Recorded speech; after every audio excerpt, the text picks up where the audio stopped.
예, 안녕하십니까. 민법교수 유병태입니다.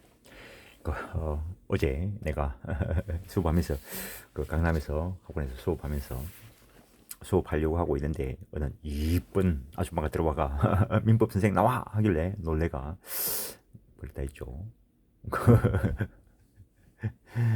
그 이야기를 해보니까 자기가 이제 결혼해가지고 이제 신혼집을 구했는데 이제 중개사를 통해서 구해놓고 이사 이제 뭐 임대차 계약서 쓰고 확정일자 다 받았겠죠. 그래가지고 뭐 들어가서 하다가 뭐 누구한테 이야기 듣고 등기부등본 떼봐라 해가 등기부등본을 떼보니까 근저당권이 막 잡혀 있더라는 거죠. 그래서 이제 놀래가지고 이제 아마 다짜고짜 눈에 보이는 학원 찾아온 거죠. 그래가지고 뭐 일면식도 없는 민법 선생 나와 해가지고 얼마나 놀랬으면은 그랬을까. 그래가지고 뭐 그때 이야기한 거는 일단 부동산 가격을 알아봐라. 부동산 가격이 당신보다 앞에 저당권 설정해 놓은 그 금액하고 그 당신 보증금보다 뭐 높으면은 상관없다. 일단은 처음부터 부동산 가격만큼 저당권 설정해 놓고 보증금 받고 임대를 했으면은 처음부터 사기칠 고의가 있었던 거겠죠. 뭐 그러면은 그게 이제 전세 사기가 되겠지. 그때 중개사가 가담했으면 알고 가담했으면 공범이 되겠죠. 그런데 애초에는 부동산 가격이 조금 전에 예들었던 거에서 그 저당권의 피담보채권액 그리고 보증금을 합산한 금액보다 높았다면은 사기가 아니죠.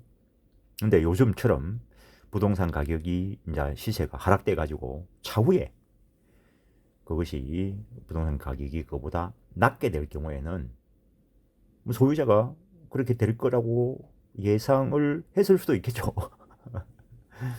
그렇지만 그렇게 정확하게 알고 있는 사람은 없겠죠. 물론 뭐 형법상 미필적 고의도 고의가 되겠지만 그 경우에는 그런 경우라면 미필적 고의도 어렵다고 봅니다. 내 생각으로는. 그러면 이건 사기는 아니죠. 주인이 나중에 이제 끝나고 난 뒤에 보증금을 못 돌려주게 되면은 그거는 민사상 채무 불이행일 뿐인 거겠죠. 마인드 잡으시라는 겁니다. 아무 때나 그거 사기 붙이지 말고 뭐 불과 몇 년 전만 해도 갭 투자 가지고 뭐 전부 다 뭐 난리였었죠. 갭 투자라는 게 결국에는 부동산 시세, 그다음 현재 있는 뭐 속칭 그 전세권 안고 뭐 대항력 있는 그 임대차 보증금 안고 그 차익만 가지고 투자하는 거고. 그래가지고 부동산 가격이 계속 오르는 것 같으면은 뭐 상관이 없겠지만 지금처럼 이제 부동산 가격이 떨어졌을 때 이제 문제가 되는 거죠. 여기까지만 뭐 내가 대책을 논할 것도 아니고. 일단 이번 시간은 교과서 106페이지 항상 이야기했습니다. 민법 조문 몇 개 외우고 판례 몇 개 외우는 거 실력 아니라 했습니다. 판례 외우게 하고 뭐 판례 외우는 방법 가르쳐 주고 그러니까 그게 뭐 본인들 위하는 줄 알겠지만 본인들 망쳐 놓는 겁니다. 그거 뭐 다 도토리 키재기 해가지고 뭐 합격할 수는 있겠지. 합격하고 나면은 뭐 아무것도 못 하는 거지 뭐 깨놓고 남의 심부름이나 하겠지 뭐. 교과서 106페이지 법률행위 목적의 사회적 타당성. 법률행위의 목적의 존재는 법률행위의 성립 요건이다라고 이야기했고 목적의 확정의 위치에 대해서는 견해 대립이 있다 했고 그리고 가능하고 즉 원시적 객관적 불능이 아니고 법질서 효력 규정에 합당해야 되고 근데 106페이지 103조의 의 성문법 국가라 하더라도 모든 금지의 실질에 해당한 행위를 유형화하여 금지시키는 규정을 두는 것은 입법 기술상 애초에 불가능하다. 그리고 강형 규정, 임의 규정 구분이나 사회적 타당성의 개념이 시대를 두고 변동하는 개념이므로 조선시대의 사회적 타당성하고 지금 현재 사회적 타당성은 다른 개념이겠죠. 10년 뒤에 100년 뒤에 사회적 타당성하고도 지금 다르겠죠. 근데 이 민법이 100년 뒤까지 뭐 그대로 있을지 바뀔지는 모르겠는데 지금 아무리 잘 만들어 놓은 법도 10년 뒤에는 안 맞을 수도 있겠죠. 벌써 이야기가 나오고 있죠. 민법상 임대차 가지고 임차인 보호에 미흡하니까 주택임대차보호법, 상가건물임대차보호법 이런 법을 만들었는데 이제는 오히려 거꾸로 돼가지고 임차인만 보호하기 때문에 또 문제가 있다 뭐 이런 이야기도 나오고 있죠. 시대를 두고 변동하는 개념이므로 확정된 법률행위의 내용이 실현 가능하고 강행법규 엄밀히 이야기하면 효력 규정에 위반되지 않더라도 그것이 선량한 풍속 기타 사실에 위반한 사항을 내용을 하는 때는 무효다라는 일반 조항을 두고 있다는 것. 사회 질서 역시 사적 자체의 한계적 기능을 하고 구체적인 반사회적 유형에 대해서는 학설이나 판례가 밝혀내야 될 것이다. 당연한 이야기죠. 반사회적 행위가 구체적으로 무엇인가 아는 것 같으면 법 조문에 열거해놨겠지. 미리 알 수도 없고 알아서도 안 되는 거고. 밑에 줄 판례는 민법 103조에 시작하는 반사회적 법률행위는 법률행위의 목적인 권리의무의 내용이 선량한 풍속 기타 사실에 위반하는 경우뿐만 아니라 그 내용 자체는 반사회 질서적인 것이 아니라 하여도 법적으로 이를 강제하거나 법률행위의 사회질서의 근간에 반하는 조건 또는 금전적 대가가 결부됨으로써 그 법률행위가 반사회적 성질을 띠게 되는 경우 및 표시되거나 상대방에 알려진 법률행위의 동기가 반사회적인 경우도 포함한다라고 하고 있다는 것. 적용 요건 103조 반사회적 행위 적용 요건 인식을 요하는가에 대해서는 견해 대립이 있고 판단 시기 원칙주로 행위 당시를 기준으로 판단한다는 것. 행위 유형 판례에서 확인된 것들을 교수님들이 일정한 기준을 가지고 목차를 붙여놓은 거죠. 그러니까 이 목차 외우는 거 사실은 의미 없다는 거지. 세개 들으시라고 뭐 학원 가면 이런 거 달달달 목탁 두드려가지고 외우는 사람 있는데 에이고 그걸 가리키는 놈들이나 그걸 외우고 있는 사람이나 아유. 정의관념에 반하는 거. 또 정의관념이 뭔가 이런 거 생각하지 말아야 했습니다. 옛날 민법 교과서 보면은 뭐 범죄행위에 해당하는 거 이렇게 써놓은 책들도 있었는데 이중매매 원래는 뭐 매매에서 이 이론이 발달했지만 매매에 국한되는 것은 아니기 때문에 뭐 이중계약, 이중양도라고 표현하는 것이 옳을 거다라는 거 관념 정리하시는 거고. 이중매매 소유자가 자신의 부동산을 제1 매수인에게 매도한 후 은밀하게 이야기하면 적어도 중도금 이상을 지급받았음에도 중도금 일부라도 지급받았음에도 그 제1 매수인에게 이전 등기하기 전에 제2 매수인에게 매도하고 결국에는 제2 매수인에게 먼저 등기해주는 그런 경우에 나타나게 될 것인데 이중매매는 원칙적으로 유효하다. 단 제2 매수인이 매도인의 매매에 적극 가담한 경우에는 무효로 한다. 지금 이 자리에서 이 문장을 외울 수는 있어도 민법 공부 처음 하는 사람이 이 자리에서 이거 이해했다 이러면은 그 사람 머리가 이상한 사람입니다. 뭘 근거로 이해할 건데 왜 그러는데 민법 공부가 끝날 때나 돼야 이해되는 건데. 민법 186조에서 법률행위에 의한 부동산 물권 변동은 등기하여야 효력이 발생한다 라고 규정을 하고 있다는 거. 다음에 앞에서 봤던 거 채권행위, 의무부담행위다라는 거. 그래서 제1매수인과 매매계약 체결하고 돈 다 받았더라도 제2매수인과 매매계약 체결하고 역시 돈 다 받았더라도 두 개의 예를 간편하게 들기 위해서 뭐 100명이라도 매매계약 체결하고 돈 다 받았더라도 그 돈 다 지급한 그 100명이 소유권 취득하는 건 아니라는 거지. 돈 다 지급한 매수인이겠지. 그럼 매도인은 이 100명한테 이전해 줄 의무를 부담하고 그 100명과 체결한 매매계약은 일단은 다 유효하다는 거. 근데 부동산 한 개를 100명한테 줄 수 있는 건 아니니까 또 이래 이야기하니까 머리 좋은 사람 나눠주면 되지. 지금 나눠주는 거 이야기하는 거 아니죠. 말하지 않은 걸 추정해가지고 사항을 바꾸지 말아야 했습니다. 그랬을 때 특정인 한 사람에 대해서 이전 등기를 해주면은 그 이전 등기 받은 사람은 돈 다 안 줬더라도 소유권 취득한다는 거지. 나머지 사람은 일단 소유권 취득 못하는 거지. 그래서 이중매매는 원칙적으로 유효하다. 백중매매라도 일단 유효하다. 그 중에 한 사람이 한 사람이 그 등기함으로써 소유권 취득한 경우에 이제는 그 사람보다 앞에 매매계약 체결한 사람에 대해서 채무불이행 책임을 지게 될 것이고 뒤에 한 사람에 대해서도 채무불이행 책임 또는 불법행위 책임을 질 수도 있고. 그래서 일단 이중매매, 백중매매를 하더라도 일단 유효하다. 일단 제2매수인이 매도인의 배명의에 적극 가담한 경우에는 무효로 한다. 일반적 효력, 부동산에 대한 이중매매의 경우에 학설과 판례는 주로 제2매수인의 불법 가담 정도를 중심으로 제2매매계약의 효력을 판단한다. 따라서 이중매매가 무효로 되기 위해서는 다른 사람에게 목적물이 매도된 것을 안다는 것만으로는 부족하고, 먼저 팔렸다는 걸 알고도 자기가 살 수도 있는 거지 안다는 것만은 부족하고, 그것이 공서양속에 반한다고 하려면 다른 특별한 사정이 없는 한 상대방에게 그런 무효의 제재, 보다 실질적으로 말하면 나아가 그가 의도한 권리취득 자체의 좌절을 정당화시킬 만한 책임 기속 사유가 있어야 한다라고 했다는 거. 즉 적어도 먼저 다른 사람에게 매도된 것을 알고도 자기에게 매도할 것을 요청하거나 유도, 유인, 교사하거나 이에 협력하면 매도인의 배매에 적극 가담한 것으로 인정된다. 이 이중매매는 매매에 국한되는 것은 아니고 교환과도 결합될 수도 있고, 정려, 대물변제, 제한물권 설정이 다음에 경매를 이용하는 방법 등에 의해서도 나타날 수 있다.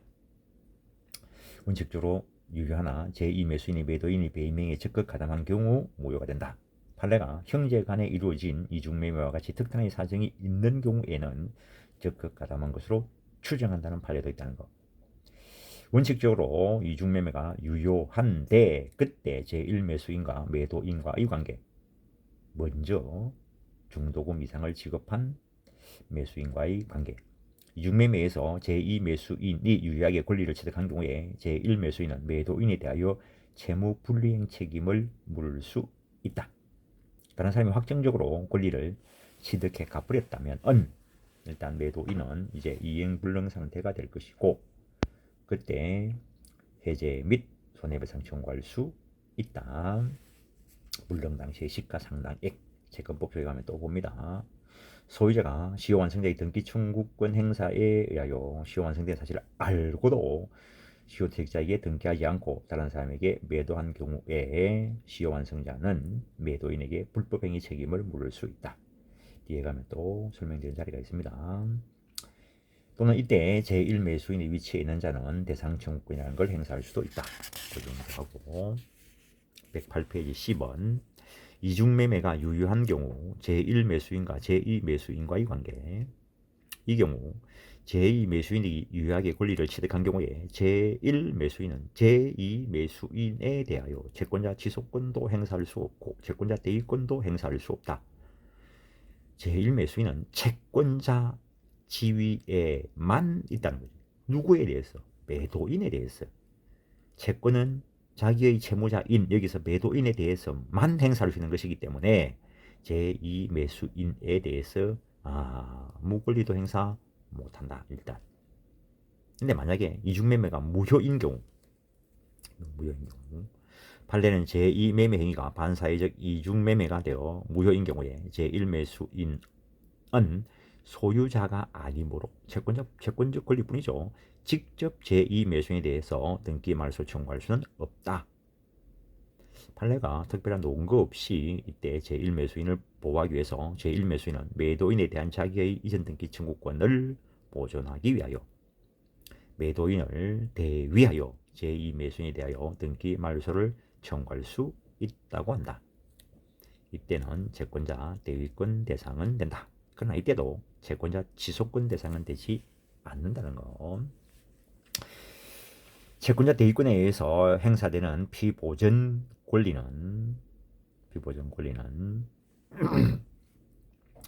채무자의 행위가 있기 전에 발생한 채권일 수도 있고 채무자의 행위가 있고 난 뒤에 발생한 채권일 수도 있지만 채권자 지속권 행사에 있어서 채권자의 피보전 채권은 사회행위 전에 발생했거나 또는 가까운 장래에 발생할 수 있는 그런 채권이어야 한다는 것. 거기 가서 세부적으로 보게 될 것이고, 이중매매가 무효로 되는 이 경우에 매도인의 제1매수인에 대한 재산권 이전 의무는 이행 불능 상태로 확정된 것은 아니므로 이행 불능을 이유로 한 해제 및 손해배상 지원권은 인정되지 않는다. 그러나 이행기를 도과하였다면 이행 지체를 이유로 한 해제 및 손해배상 지원권을 행사할 수 있을 것이다. 그리고 제2매수인이 매도인의 배임행위에 적극 가담한 경우 제1매수인은 제2매수인에 대하여 불법 행위로 인한 손해배상 청구할 수 있다고 본다. 채권 침해로 인한 불법 행위 나타날 수 있다는 이야기. 이중매매가 무효인 경우 제2매수인과 매도인과의 관계, 이때 매도인의 배임 행위에 제2매수인이 적극 가담함으로써 이행이 이루어졌다면 불법 원인 급여가 되어 반환 청구가 원칙적으로 인정되지 않는다. 그러나 불법성 비교론 이런 것들과 관련되어서 그 반환 청구를 인정하는 경우가 나타나고 있습니다. 이중매매가 대리인을 통해서 행해진 경우 적극 가담 여부는 대리인을 기준으로 판단한다. 이중매매와 제3자와의 관계, 이중매매가 유효한 경우라면 유효하게 소유권 취득한 제2매수인과 거래한 제3자는 유효하게 권리를 가지고 있는 자와 거래한 자이기 때문에 당연히 권리 취득한다. 그러나 이중매매가 무효인 경우, 즉 제2매수인이 매도인의 배임행위에 적극 가담하여 등기한 것이라면 반사회적인 것으로서 절대적 확정적 무효이고, 그래서 다른 제3자가 매매 등에서 이전 등기를 한 경우 이 제3자는 무권리자, 처분권 없는 자와 법률행위를 한 것이므로 등기를 넘겨받았다 하더라도 절대적 무효 사유에 해당하므로 이때 제3자는 선악을 불문하고 권리 취득할 수 없다. 물론 다른 요건이 구비되는 경우에 효과가 나타날 수 있는 것은 변론으로 하고, 이때 제3자는 제2매수인에 대하여 채무 불이행 또는 매도인의 담보 책임에 의해서 보호받을 수 있다. 그래서 또 일정한 요건 시효 취득할 수는 있다. 이중매매 이론의 확대 적용 한번 읽어보시고, 매매에 국한되는 것은 아니다. 앞에서도 봤고, 이중매매에 의한 권리 침해 방지 대책, 이중매매에 의한 채권 침해를 방지하기 위하여 제1매수인은 매매에 의한 채권적 이전 등기 청구권 보존을 위해서 가등기 해둘 수 있다. 합의하면은 가등기 하면 되겠죠. 공동 신청해서. 경우에 따라서는 처분금지, 가처분 등기를 해둠으로써 보호받을 수 있을 것이다라는 것.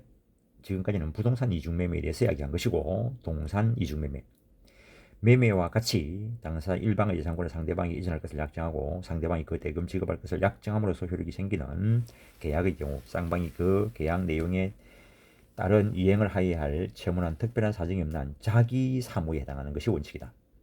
따라서 동산 매매 계약에 있어서 매도인은 매수인에 대하여 자기 사무를 처리한 지위, 타인 사무 처리한 지위에 있지 않고 자기 사무 처리하는 것이기 때문에 매수인에 대하여 매수인의 사무를 처리한 지위에 있는 것이 아니므로 매도인이 목적물을 타에 처분하였다 하더라도 그 처분 자기 사무에 해당하는 것이다 해놨어요. 그래서 형법상 배임죄가 되지 않는다. 동상 이중매매 때 그렇다. 형사 판례입니다. 나아가 위와 같은 법리는 권리 이전의 등기 등록을 위한 동산에 대해서도 매매계약에서 동일하게 적용되어야 하는 것이므로 자동차 등의 매도인은 매수인에 대하여 그의 사무를 처리한 자 있지 아니하여 매도인이 매수인에게 소유권 인정 등록을 하지 아니하고 타에 처분하였다 하더라도 배임죄가 되지 않는다라고 했다는 거. 그래서 가능하면은 형법적 처벌을 좀 줄여보자, 범죄인이 되는 걸 좀 막아보자는 취지에서 계속적으로 주장하고 연구되어 오는데, 일단은 그 정도. 2번, 사용자가 노동조합 간부에게 조합원의 임금 인상 등의 요구가 있을 때 이를 적당히 무마해야 해달라는 부탁을 하면서 보수 지급을 하기로 약정했다. 밑에 쭉 내려오면 피보험자를 살해하여 보험금 편취할 목적으로 체결할 생명보험계약 등과 같이 범죄 행위 내지 불법 행위 하지 않는 것을 조건으로 금전 지급 교란 약정 무효다. 수사기관의 허위 사실 진술 대가 약정도 무효이고, 근데 법원에 사실대로 정언하기로 하고 통상적으로 용인되는 비용을 초과하는 대가 지급 약정은 무효다. 그럼 통상적인 비용 지급 약정은 가능하다는 말도 포함되어 있죠. 수사기관과 관련돼서는 허위 사실과 관련된 판례가 있는 것이고 법원에는 사실대로 증언하기로 하고 되어 있습니다. 거기도 허위 사실 증언하기로 했으면은 반사회적인 것으로 무효가 되겠죠. 공무원 쉽게 이야기하면 월급만 받아야 되죠. 공무원의 청탁을 하고 뭐 대가 지급 약정했으면 그 반사회적으로 무효다라고 해야 될 것이고 5번 뭐 그렇다. 6번 됐고 7번 정의관념에 반하지 않아 유효한 경우 상속세 면탈 목적으로 제3자 명의로 직접 소유권 이전 등기한 경우 세금 포탈로 인해서 뭐 추징되고 처벌받는 것은 변론으로 하고 그때 제3자가 소유권 취득하는 효과가 인정된다는 거. 양도소득세 회피 목적도 마찬가지고 나중에 통정의입에 가면 또 그런 이야기를 할 겁니다.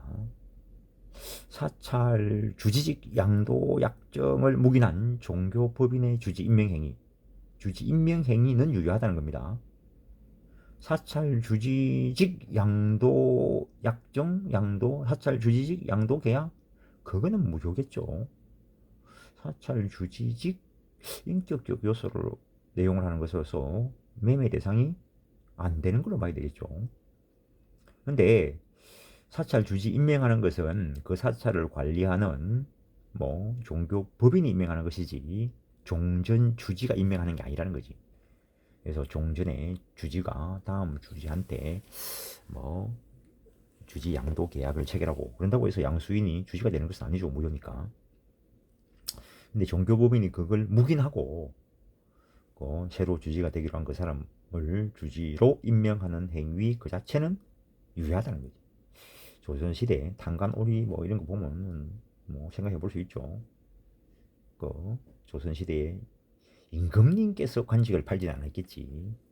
고관 대작들이 임금님이 알든 또는 임금님을 무시하고 관직을 팔고 뭐 아침에 이제 그 조정회의에 들어가가지고 전하 어느 고을에 뭐 괜찮은 놈이 한 놈 있다는데 한 자리 주시지요 이러면은 뭐 임금님 것이 그렇게 생각하겠지. 저 녀석 어쨌든 이게 돈 받았구나 생각하겠지.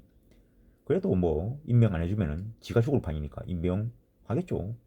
그러면 임명장 받아가가지고 뭐 수탈하는 거지. 반사회적 법률행위에 의하여 조성된 이른바 비자금을 은닉하는 거. 요거는 반사회적 행위가 아니다. 반사회적 행위가 아니다라고 해야 불법 원인 급여가 아니고 따라서 반환 청구할 수 있다라고 해야 국고로 환수할 수 있기 때문입니다.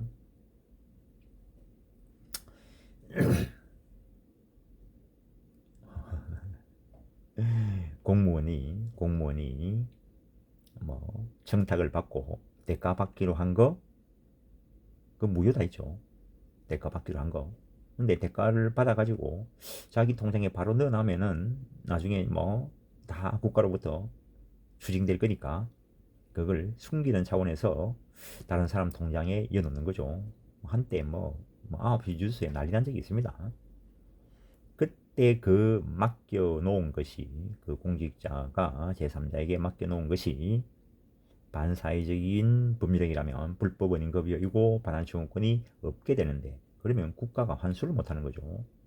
따라서 그 비자금 은닉하기 위해서 맡겨놓은 거 그거는 반사회적 행위 아니다.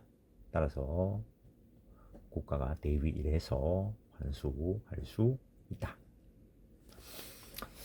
인륜에 반한 행위 자식이 부모를 상대로 불법 행위를 한 손해배상 청구하는 거 인륜에 반하는 것으로 허용될 수 없다.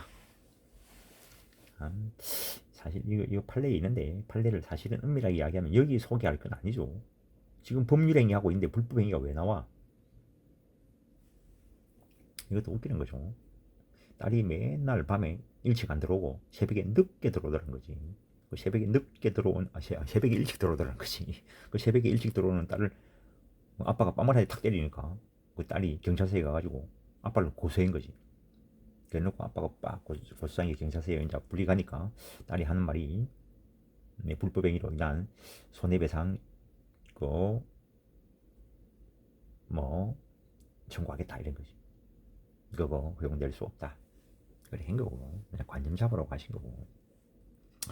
대리모 계약 일단 현행법상 무효. 그러니까 법적으로 무효다라고 하는 거하고 현실적인 거하고 구별하시라고. 대리모 계약 무효인데, 그래 대리모 계약 해가지고 애가 태어나면 어떡할 것인데, 애가 태어나면 그 무효라고 해서 이걸 뭐 애가 사람이 아니라고 할 건가? 부부간 또는 부모 자식 간에 동거하지 않겠다는 약정, 뭐 일부 일처제를 침해하는 약정 무효다. 첩계약은 본처가 조장을 했더라도 무효. 그러나 첩관계 종료를 해지 조건으로 한 정려계약은 무효이지만, 첩관계 종료를 해지 조건으로 한 정려계약 이거 유효성을 인정해 버리면 그 내가 니한테 100억 줄게, 100억 줄게. 만약에 첩관계 끝낼 때 돌려달라. 그럼 그 사람은 그 반대편 입장은 거의 뭐 노예로 살아야 되는 그런 문제가 발생하겠죠. 첩관계 종료를 해줬고는 정려계약은 무효이지만, 불륜관계를 단절하면서 거처의 생활비를 지급하거나 자녀 양육비를 지급하는 계약은 유효하다. 불법의 세계에서 정법의 세계로 오는 것에 대해서는 법이 조력한다, 이 정도 생각을 가지고, 또한 부정행위를 용서하는 대가로 손해배상을 함과 아울러 가정에 충실하겠다는 취지에서 처에게 부동산을 양도하되 부부관계가 유지되는 동안 처가 임의로 처분할 수 없다는 제한을 붙인 약정은 선량한 풍속 기타 사실서에 위반한다고 볼 수 없다, 즉 유효하다. 의외로 요새 그런 상담을 많이 받습니다. 깨놓고 뭐 그분들 표현대로 하면, 아 전현이 옛날에 내가 뭐 집을 사주고 뭐 이때까지 잘 살아왔는데 이제 나이가 들어가지고 내가 경제력이 없으니까 나가라 한다. 그러고 그 부동산 팔아치우려 하는데 어떡할까? 이런 질문 참 많이 받습니다. 뭐 쉽게 이야기하면 오늘도 상담하고 가셨고, 개인의 자유를 극도로 제한하는 행위, 인신매매, 고리대금 업자와 체결한 신체 포기각서 등은 당연히 무효다. 그래도 신체 포기각서가 돌아다닌다는 거지, 대학가에. 또 법을 쪼매히 공부해가지고 민법상 신체 포기각서가 무효다라고 하는 소리는 들어가지고 뭐 학자금 대출 등으로 뭐 대부업체한테 돈을 빌리면서 신체 포기각서에 사인을 해준다는 거예요. 무효다라는 인식하에. 그 나중에 내 돈을 못 갚으니까 너 신체 포기각서니까 뭐 내놔라 라니까, 뭐 민법 선생이 말하기를 그건 무효다 하는데, 아 어떡하라고. 무효인가하고 현실적인가하고 구별하라 했습니다.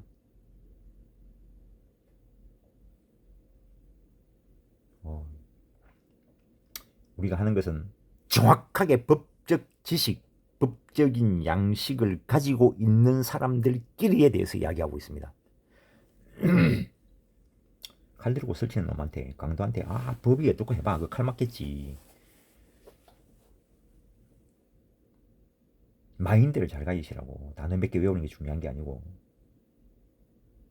깨놓고 법을 이상하게 공부해가지고 사회를 다 망쳐놨잖아. 여기까지만 해야지. 일 받으면 내면 손해지 뭐. 아 혈압보네. 모르면 똑바로 공부할 생각 안 하고, 에휴 몇 개 외우고 몇 개 외우기 편하게 해준다고 그게 수업이라고 생각하고 있는 자체가 웃기는 거야. 내가 막 이렇게 흥분하고 강분하는 거는 마인드를 잡기 위한 겁니다. 어떠한 일이 있더라도 이혼하지 않겠다는 각서를 배우자 일방이 타방에 교보하였다 하더라도 이는 무효. 절대로 이혼하지 않겠다. 에휴, 그거 무효니까 이혼소송 제기해도 된다는